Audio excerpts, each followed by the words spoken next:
السلام علیکم ورحمت الله وبرکاته. درنو زده کوونکو ستړي مه شئ په دې هیله چې راته روغ جوړ او خوشحاله وئ.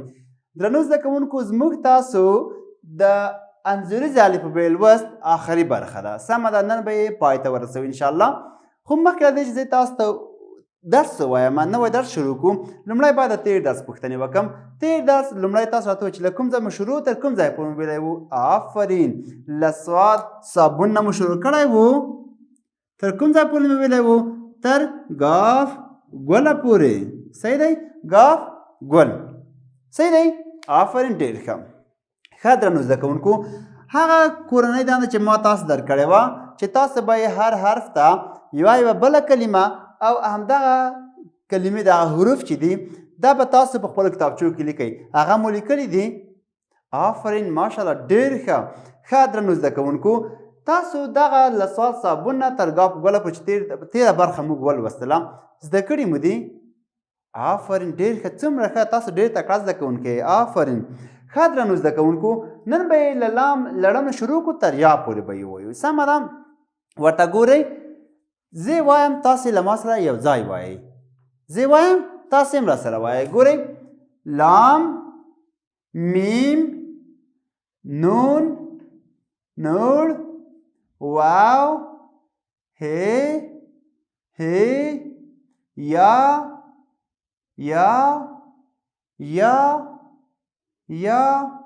او آخر کې هم یا. صحیح ده؟ ګوره دلته څو خبرې زه باید مخکې له دې چې درس تشریح کړم درته وکړم. ګوره یو د نون خبره وه، موږ داسې یو شکل درلود، دلته یو ټکی و، دغه نون و. سمه ده؟ یو بل همدغسې لیکم. ګورئ، همدغسې شکل لیکم، دلته ټکی هم ورکوم، خو چې کوم لاندې یو غړوندی ورکوم. ګورئ، وینئ؟ آفرین. چې شو؟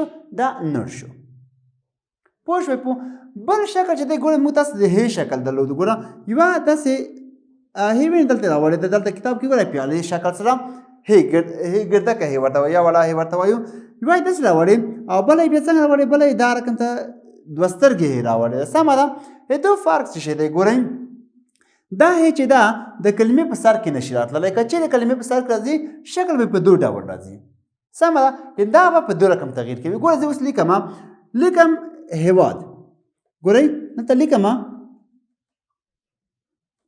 هېواد. شکل یې ګور تغییر وکړو که ونه کړو. صحیح ده؟ که چېرې مثال زه لیکم کرهڼه،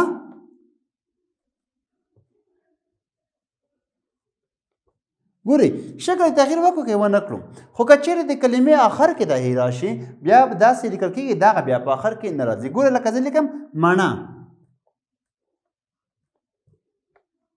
شي مڼه، که نه زه لیکم چې خوږه.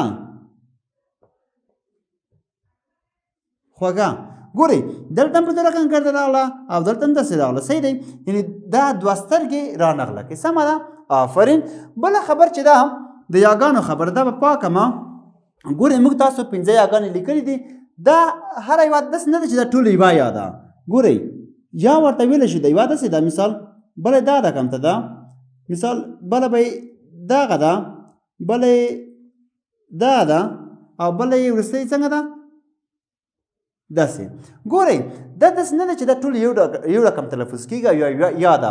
یا تاسې وایئ چې سړیه دغه 5 یاګان څه ځای راته خو یوه یا صحیح وه. نه، ګورئ داسې نه دی.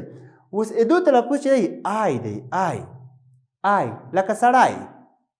ګورئ، زه لیکم آی، مثال سړی لیکم، څه تلفظ شو؟ آی تلفظ شو. دو تلفظ ای دی. ای لکه ګورئ زه لیکم دا سړی شو، که چېرې جمع کوي یا ډېر وي سړي. سړی په سړي واوښتو تلفظ یې ای شو. صحیح دی؟ له دې نه وروسته موږ تاسو دا بله یې لرو، دا ای تلفظ کېږي. څه شي؟ ای تلفظ کېږي. لکه مستې. ګورئ، مستې. پوه شوئ؟ یعنې داسې په اوږده تلفظ کېږي ای. صحیح دی؟ له هغې نه وروسته بل دغه ښځینه یا ده، دا یا چې ده ګورئ څه رقم تلفظ کېږي؟ دا ای تلفظ کېږي. لکه کړکۍ. شي؟ کړکۍ، نجلۍ، ملالۍ، څپلۍ. بل دغه یا ده، دا مخاطب یام ورته وایي امریه یام ده ګوره دا د امریه فعلونو په آخر کې راځي یعنې هغه چې امر کوي په شي باندې دغه څلور یاګانې چې دي دا څلور ګورئ دا په نومونو کې راځي او دا یوه یا چې دا بیا په فعلونو کې راځي مثال لکه وایي چې وخورئ وخورئ وڅښئ ګورئ وڅښئ په سر باندې چې د امزه راځي او امر کوي وڅښئ وخورئ خبرې وکړئ وکولای شئ ګورئ وکولای شئ یعنې وکړئ زر راځي صحیح ده ښه له دې نه وروسته دا به پاکم خو مخکې له دې چې دا پاکم تاسو ګورئ ورته کتاب ته مه ګورئ بیا هم دا شکلونه راغلي دي دا د دپاره مثال شکل بیل بیل شکل راوړی ګور دلته منګی وسه راوړی دلته خولۍ راوړی د وسره او دلته هیلۍ راوړی دلته پیاله راوړی دلته دوبي او دلته یې وایي چې ولیکئ یا ووایئ صحیح ده اوس زه راځم درته ګورئ دلته چې راوړي وسره اول کې لام لړم وینئ لام لړم ورپسې چې دی میم مایای دی میم مایای ورپسې چې دی نون ناک نون ناک له هغې نه وروسته څه شي دی نور شکون چې شکون دی له هغې نه څه شي دی واو اوزه ده شی اوزه واو اوزه وینئ دلته شکل دی دوه ښکر دي وینئ دو خواته راګوري اوزه صحیح دی له هغې نه وروسته هې پیاله ده پیاله چې کله لیکو پیاله په آخر کې ګورئ زه لیکم درته اوس دلته وګورم دلته په آخر کې به کومه یا راځي دا به پاکم درته په آخر کې به یې ګرده هې راشي سوي ده هغه کوي هې که نه ورته ګورئ زه لیکم پې ګوره یا لام کومه دا ګرده هې ده که نه پیاله صحیح دی ورپسې هیلۍ ده ګوره که هیلۍ لیکي هیلۍ کې به بیا څنګه دا هې په د چشمه هې باندې یا په دوه سترګې هې واوړي ګوره هیلۍ څه شو هیلۍ شو په دوه سترګې واوښته د هغې څخه وروسته یا چې آی راپس کېږي منګی ورپسې دلته خوالې راوړې ده ورپسې ای څپلۍ ورپسې ای ولیکئ ووایئ یا ولولئ له هغې نه وروسته ای چې دی هغو دی بیا دوبي راوړی دی پوه شئ په آفرین اوس زه ځمه هغه شکلونه چې ما تاسو تیار کړي دي چې تاسو باید ورباندې پوه شئ په هغې به شروع کوو دلته ګوره کتاب کې لام لړم راوړی و خو ما درته لام بل چې راوړی لام چې دی لام لمر آفرین لمر په څه شي لیکل کېږي په لام باندې لیکل کېږي لام لمر پوه شوئ په آفرین ګورئ لام لیمو لام هیلۍ لام لیکل لام خوړل پوه شوئ آفرین ډېر ښه له هغې نه وروسته بل چې دی دلته ګورئ دلته عکسونه دي کې دې عکسو کې د یوه نجلۍ چې ده څه نومیږي ملالۍ نومیږي ملالۍ نومیږي صحیح ده ملالۍ په څه شي لیکل شوې ده په میم باندې میم ملالۍ شي میم ملالۍ ډېر ښه له هغې نه وروسته یو شکل چې کتاب کې هم راوړی و ما هم تاسو ته راوړی دی هغه چې دی نون ناک نون ناک ګورئ نقشه قند قالین باران وینئ آفرین ډېر ښه له هغې نه وروسته موږ بل چې لرو هغه نول دی ګورئ هلته کتاب کې چې راوړی و شکون راوړی و شکون خو پېژنئ یو رقم حیوان داسې تیرې تیرې اغزي رقم ته داسې اوږده اوږده اغزي لري ډېر خطرناک شی دی چې هغه باندې څوک ولګي سوری کېږي بیخي دومره خطرناک شی دی که ځانونه ترې ساتئ نو دا چې دی نور نور مڼه ګورئ د مڼې منځ کې چې دی دا سره قلم چې لیکل شوی نور دی وینئ لکه مڼه اتڼ کوڼ وینئ هغه توکي چې نه اوري هغو ته کوڼ وایي صحیح دی له هغې نه وروسته واو واو دی کتاب کې وزه راوړی وه خو ما تاسو ته واو وري راوړي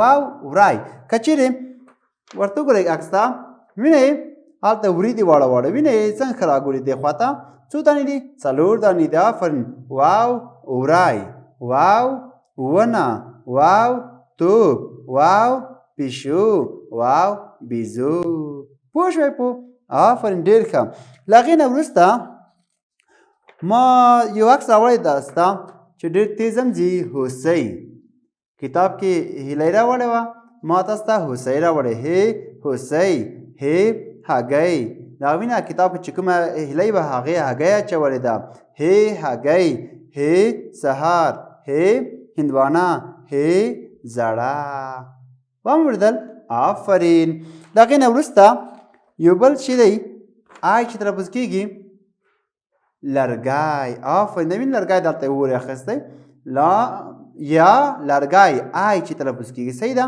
لرګی سړی منګی کودی پردی پوه شوئ په ډېر ښه بل چې دی کیلې دی کیلې دي مستې دي ورپسې چې د شیدې دي دا په چی شروع کېږي په ای شروع کېږي یعنې هغه یاد چې اوږده سر په سر لاندې دوه ټکي لري ای کیلې مستې شیدې ما درته وویل هغه یاد چې اوږده ټکي لاندې سر په سر دوه ټکي ولري تلفظ چی دی ای تلفظ کېږي آفرین له هغې نه وروسته موږ تاسو یوه داسې ښځینه یا لرو وینئ چې دلته آخر کې والکۍ لري چې دی لکه ډوډۍ عکس ته وګورئ څومره ډېر ډوډۍ هلته ځړېږي وینئ هګۍ ډوډۍ نجلۍ څپلۍ کړکۍ ملالۍ پوه شوئ په آفرین د هغې نه وروسته موږ یوه بله یا هم لرو چې هغه چې دی دغه یا ده لکه یم د کلمې سر کې چې راشي یم صحیح ده خو که چیرې موږ تاسو بیا د دې کلمې آخر کې راوړو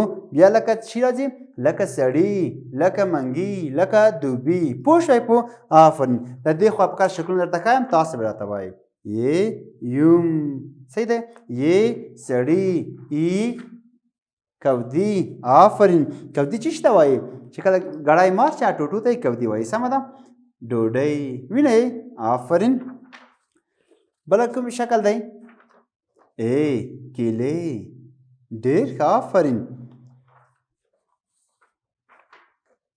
آی لرګی وینئ سړی بل څه شکل دی ای دی ای هوسۍ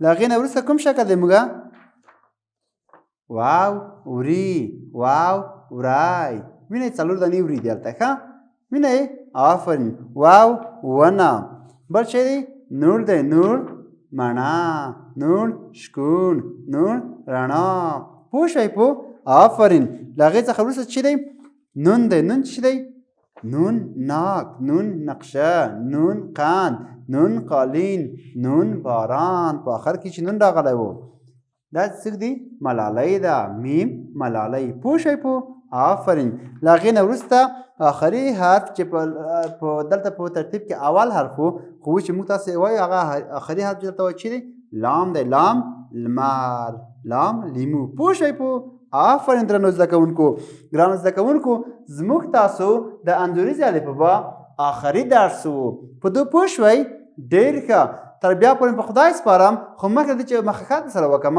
تاسو به هر حرف ته یوه کلمه پیدا کوئ سمه ده آفرین خدای په امان ښې چارې